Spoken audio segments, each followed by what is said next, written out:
আজকের আলোচনায় বাংলাদেশের চলচ্চিত্রের এক কিংবদন্তি অভিনেতা এটিএম শামসুজ্জামান। কৌতুক থেকে খলনায়ক, আবার চরিত্রাভিনেতা, প্রতিটি রূপে তিনি ছিলেন অমলিন। 10 সেপ্টেম্বর তার জন্মবার্ষিকী ছিল। 2021 সালের 20 ফেব্রুয়ারি তিনি পরপারে পাড়ি জমান। নোয়াখালীর দৌলতপুরে নানা বাড়িতে জন্ম নেওয়া এটিএম শামসুজ্জামানের গ্রামের বাড়ি ছিল লক্ষ্মীপুরে।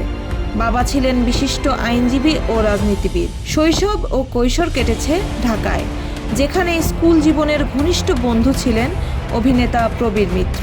পরবর্তীতে উচ্চশিক্ষা গ্রহণ করেন জগন্নাথ কলেজ থেকে।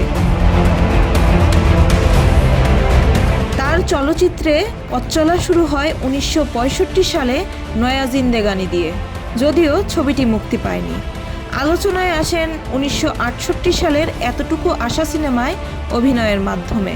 শুরুতে ছোট চরিত্রে কাজ করলেও ধীরে ধীরে তিনি হয়ে ওঠেন বাংলা চলচ্চিত্রের অপরিহার্য নাম। প্রথমে কৌতুক অভিনেতা হিসেবে পরিচিতি পেলেও তার ক্যারিয়ারের মোড় ঘুরে যায় আমজাদ হোসেনের নয়নমণি ছবিতে। সেখান থেকে তিনি প্রমাণ করেন তিনি শুধু কৌতুক নয়, খলনায়ক থেকে শুরু করে পার্শ্ব চরিত্র সব ক্ষেত্রেই সমান দক্ষ। লাঠিয়াল, অশিক্ষিত, গোলাপি এখন ট্রেনে, পদ্মা মেঘনা যমুনা থেকে শুরু করে হাজার বছর ধরে কিংবা চোরাবালি, প্রতিটি ছবিতেই তিনি দর্শকদের মনে অমলিন হয়ে আছেন। অভিনয়ের পাশাপাশি ছিলেন চিত্রনাট্যকার ও সংলাপ লেখকও। মলুয়া ছবিতে তিনি সংলাপ লিখেছিলেন, আর জলছবির জন্য লিখেছিলেন প্রথম কাহিনী ও চিত্রনাট্য। অভিনয়ে অসামান্য অবদানের জন্য পেয়েছেন 6 বার জাতীয় চলচ্চিত্র পুরস্কার এবং 21 পদক। জীবদ্দশায় পেয়েছেন আজীবন সম্মাননাও।